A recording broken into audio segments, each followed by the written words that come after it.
Ever scorched yourself on a hot pan?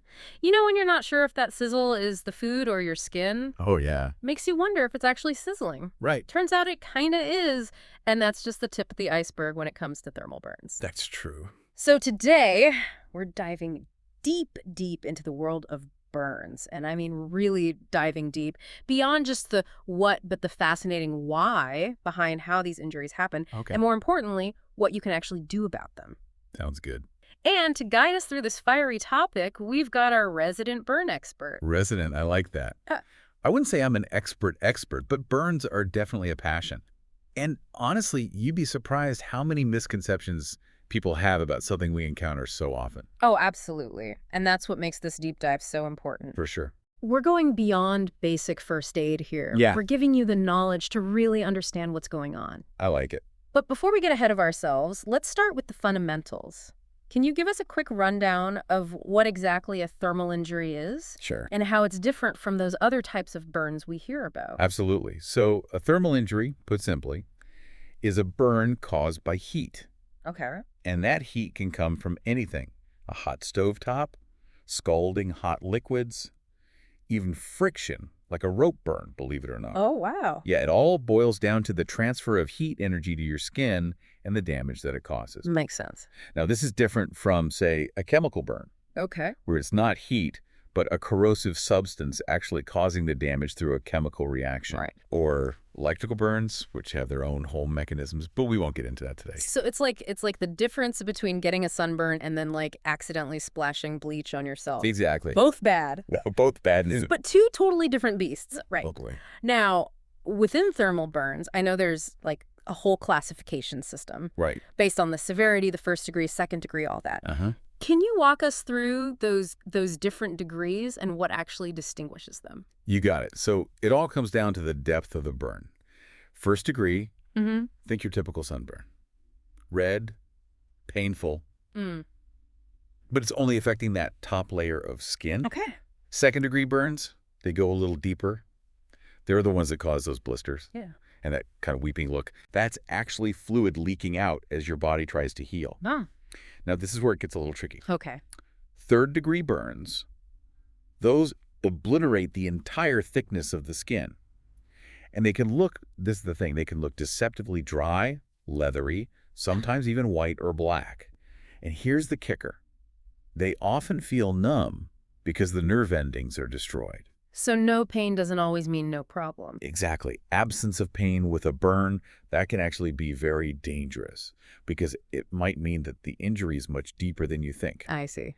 Now, fourth degree burns, thankfully, much rarer. Okay. These are the ones that go beyond the skin, Oh, wow. into the muscle, tendon, even bone. That's intense. Yeah, those require immediate specialized care, obviously. Absolutely. Now, you mentioned the depth of the burn, but what about the size, like the area of the body that's affected? Right.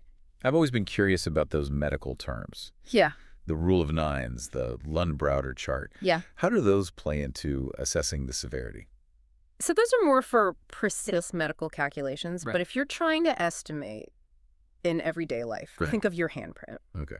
That's roughly about 1% of your body's surface area. So if the burn is the size of your palm, that's about 1%. Twice that, 2%.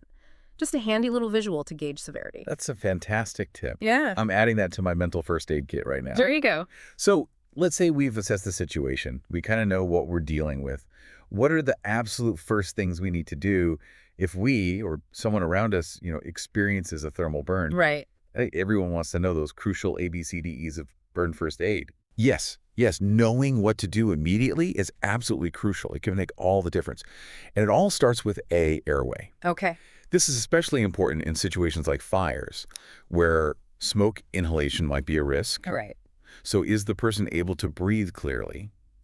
Can you hear any weird sounds? Then it's B for breathing. Okay. Are they taking breaths that look like they're normal, nice and deep and at a regular rate? Got it.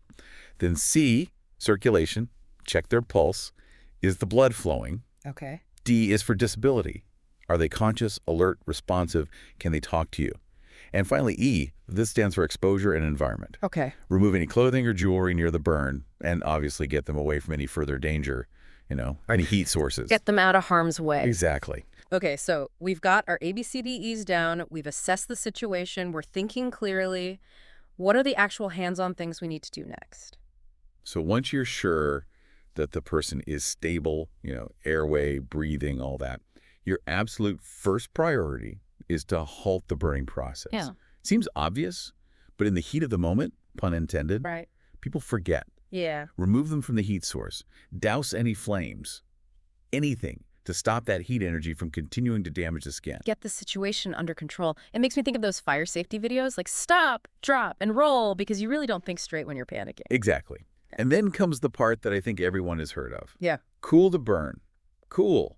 Running water for a solid 20 minutes. And I do want to emphasize cool, not freezing. Okay. Ice might seem soothing in the moment, but here's the science. Extreme cold constricts your blood vessels. Okay. That restricts blood flow, which can actually worsen damage to the already injured tissue. So that's why no ice? Exactly. It's kind of counterintuitive. It is. But it makes perfect sense when you explain the why. Right. Your body needs that blood flow to start the repairs. Mm-hmm. Now, once you've cooled the burn, you want to cover it loosely with a sterile nonstick dressing. Mm-hmm. And please, ditch those home remedies. Okay. The butter, the oils, I know, Grandma swore by it, but those things trap heat, and they increase the risk of infection. No butter on burns. Got it. No butter. Speaking of those kind of old wives' tales, what are some other, first aid myths that we should just debunk right here, right now? Oh, where to begin? Okay, toothpaste. Yeah. It's abrasive Yeah. and actually not helpful at all. Great. Breaking blisters. Yeah. Don't do it. Those are protective barriers, Okay. like little internal bandages. Okay. And for the love of all things sterile, no picking, no poking at the burn. Right. Infection is a serious risk with burns, and that's why that proper wound care is crucial. It all comes back to understanding that why, doesn't it? It's like we're not just trying to memorize steps. We're trying to understand the reasoning behind them so we can actually act confidently in that stressful situation. Exactly. And speaking of understanding the why, I know you wanted to move a little beyond just that initial first aid Yeah. to dive into some more specific burn scenarios. Right, right. You had some questions about inhalation injury. I did. This is where it gets really interesting for me because now we're thinking about what's happening inside the body. So what is it that makes inhalation injury so dangerous beyond, the burn itself? So it's all about the airway, which, as we said, is priority number one. Inhalation injury, that happens when you breathe in hot air or smoke, and it damages your respiratory tract. This can cause swelling, inflammation, and in really serious cases, completely obstruct the airway. It's like an invisible injury that's happening deep inside where you can't see it. Exactly. That's terrifying. It is. That's why that immediate action is so crucial, even if you don't see external burns on someone who's been rescued from a fire. Getting them to fresh air, checking their breathing, and calling 911 immediately is vital. Severe cases might even need a tube inserted into the trachea to keep that airway open, a procedure called intubation. Wow. And this ties into those other dangers we hear about with fires. Carbon monoxide poisoning, cyanide poisoning. Right. Can you talk a little bit about those? Absolutely. So carbon monoxide, that's a colorless, odorless gas, and it's released during combustion. Think of your red blood cells like tiny little buses carrying oxygen throughout your body. Okay. Well, carbon monoxide, it's like a passenger that pushes oxygen off the bus, essentially suffocating you from the inside out. You might not even realize what's happening until it's too late. That's a chilling way to put it, Yeah, but it definitely gets the point across. it does. And what about cyanide poisoning? So cyanide, that's often released from burning synthetic materials. Mm-hmm. And while it's thankfully less common than carbon monoxide, it's equally dangerous. Okay. It interferes with how your cells use oxygen and leads to really rapid cell death. So it's not just the flames we have to worry about in the fire. It's these invisible threats as well. Exactly. That's why working smoke detectors, Mm-hmm. escape plans, and knowing basic fire safety is Yeah. so important. Absolutely. Now, shifting gears a bit, I wanted to talk about fluid resuscitation. Okay. I came across this idea of the Parkland formula in my research. Right. And while I don't need to calculate it on the spot or anything, Sure. I am curious about the concept. Yeah, great question. So severe burns, especially those that cover a large surface area, they cause you to lose a massive amount of fluid through the damaged skin. Really? It's like your body's trying to cool itself from the inside out. Yeah. But it can lead to dehydration, shock, even organ failure. Imagine a bucket with a hole in it, right? Yeah. That represents the fluid loss. The Parkland formula, that helps the medical professionals calculate precisely how much fluid to pour back in intravenously based on the patient's weight and the extent of their burns. So it's about replenishing those lost fluids and preventing the body from going into, like, crisis mode. Exactly. And while the exact calculations are definitely for medical professionals, the takeaway for our listeners is this. If someone with a significant burn isn't producing enough urine, that is a major red flag that their fluid levels are off and they need immediate medical attention. Okay, so that's a very tangible thing to watch out for. Yes. And this all ties into burn shock, right? You got it. Burn shock is essentially a form of hypovolemic shock, meaning Yeah. low blood volume Yeah. caused by, you guessed it, severe burns. Remember our bucket analogy? Yeah. When your blood volume drops too low, your organs don't get enough oxygen, and things can really spiral downward quickly. That's why that early aggressive fluid resuscitation is absolutely crucial in managing burn shock. It's like giving your body's internal fire trucks enough water to put out the fire. We've covered a lot of ground here. We have. From the immediate aftermath of a burn to all these internal chain reactions we might not realize are even happening. It's a lot to think about. It is. And speaking of things we might not realize, let's tackle some of those persistent myths about burn treatment. Oh, yes. We already debunked butter, toothpaste, ice. Right. But I'm sure there are more out there. Oh, there are always more. One I hear a lot is using vinegar or baking soda. Okay. And while those things have their uses when it comes to burns, they can actually irritate the wound and do more harm than good. So what's the harm in trying these, like, home remedies? If they don't help, what's the worst that could happen? Delaying proper treatment is the biggest risk. Okay. These home remedies might make you feel like you're doing something, but they could be interfering with the healing process. And with burns, sometimes doing nothing is better than doing something wrong. That's a really good point. Yeah. So when is it time to say, okay, this is beyond my expertise. I need to get some professional medical help. Right. What are the signs? Well, remember that handprint analogy we talked about for burn size? Yeah. Any burn larger than your palm definitely warrants a professional evaluation. Also, full-thickness burns, even if they're small, need a doctor to look at them. And, of course, any burn to the face, hands, feet, genitals, over joints, those should all be assessed by a medical professional, just because of the potential for complications. Yeah, those areas are so sensitive. So size, location, depth of the burn, those are all key factors. Yeah.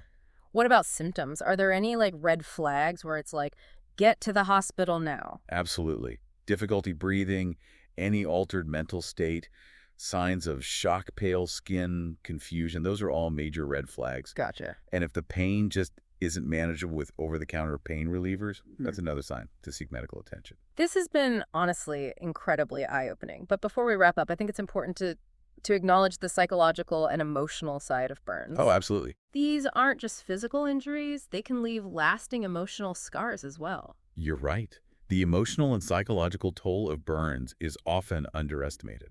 I mean, imagine the anxiety of dealing with this painful injury, the potential for scarring, the trauma of the event itself. It can really take a toll on anyone.